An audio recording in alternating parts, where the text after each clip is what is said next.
Las democracias constitucionales son sistemas políticos en donde quienes ocupan los cargos de gobierno y de representación son elegidos mediante el voto libre y secreto de las y los ciudadanos a través de elecciones auténticas, pero también sistemas en los que el poder político no se ejerce de manera indiscriminada y arbitraria, sino de modo regulado, limitado y controlado para evitar su abuso. En ese sentido, son regímenes en los que prevalecen, por un lado, condiciones democráticas de acceso al poder público, y por otro lado, en los que el poder está limitado por una serie de técnicas para impedir que en su ejercicio se afecten las libertades y los derechos fundamentales de las y los gobernados. Aunque en las democracias las decisiones se toman por la mayoría, ésta no tiene el derecho de decidir lo que quiera y lo que sea. En una democracia constitucional, todo poder está regulado y acotado, incluso el poder de las mayorías. De otro modo, estaríamos frente a lo que se conoce como la tiranía de las mayorías, que en ese sentido es tan despótica como la tiranía de un solo hombre. Y es que en democracia, todas las personas tienen una serie de derechos que no pueden ser violentados por la acción del poder, de cualquier poder, incluso del que goza del respaldo de la mayor parte de los miembros de una sociedad. En ese sentido, los derechos fundamentales y las reglas y límites establecidos en las normas jurídicas que resultan de obligatoria observancia para los poderes del Estado son un mecanismo de protección de todas las personas y, en primera instancia, de quienes forman parte de los grupos minoritarios frente a los eventuales abusos del poder.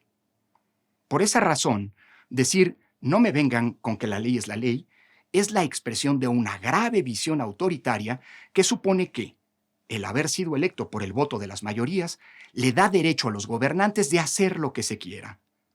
Afortunadamente, ahí está el derecho, que puede cambiarse, pero siempre siguiendo una serie de reglas y respetando los principios y contenidos de la Constitución para evitar los abusos del poder.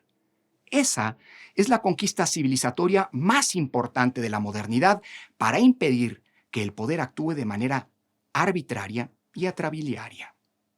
Ahora bien, como no basta la mera existencia del derecho para contener los impulsos que normalmente tiene el poder hacia su abuso, todas las democracias constitucionales tienen órganos que tienen la encomienda de controlar los excesos de los poderes, vigilando que su actuación se ajuste a lo que establece la Constitución y las leyes.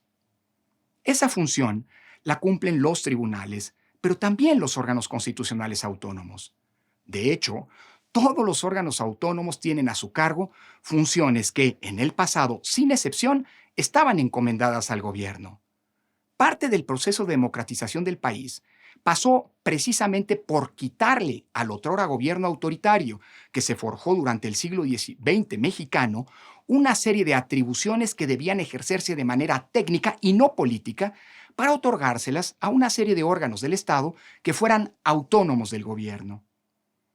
Pero el mecanismo de control del poder más importante, sin menospreciar las funciones que tienen los órganos constitucionales autónomos, de las que hablaré en otra ocasión, es el control de constitucionalidad que ejerce en México la Suprema Corte de Justicia de la Nación y los tribunales de amparo.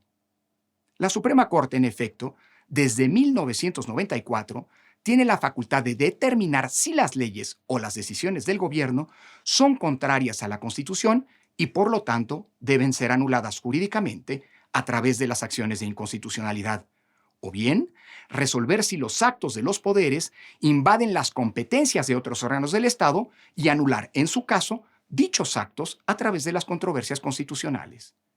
De este modo, desde hace casi 30 años, la Suprema Corte se ha vuelto el máximo guardián de la Constitución para evitar que el poder abuse del mismo y se contravengan los límites que nuestra Carta Magna le establece.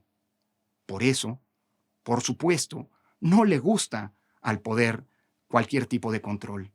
Y por ello, la Suprema Corte suele ser el objeto de descalificaciones y denuestos, a veces graves y virulentos, desde el poder.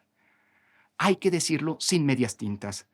Cuando desde el poder se descalifica a los tribunales constitucionales, estamos frente a una expresión autoritaria que debería preocuparnos a todas y todos. La gran cantidad de leyes y actos inconstitucionales que se han tomado en los años recientes ha incrementado inevitablemente la centralidad que tiene la Suprema Corte de Justicia de la Nación como garante del orden democrático y del Estado de Derecho. Y por eso, cada vez con más frecuencia se producen ataques en su contra y en contra de sus integrantes, las y los ministros. Y estos adquieren tonos y maneras cada vez más violentas. Así como gran parte de la sociedad mexicana defendió en los meses pasados a nuestra institucionalidad electoral, ahora toca que respaldemos a la Corte. De ello depende la subsistencia de nuestra democracia constitucional.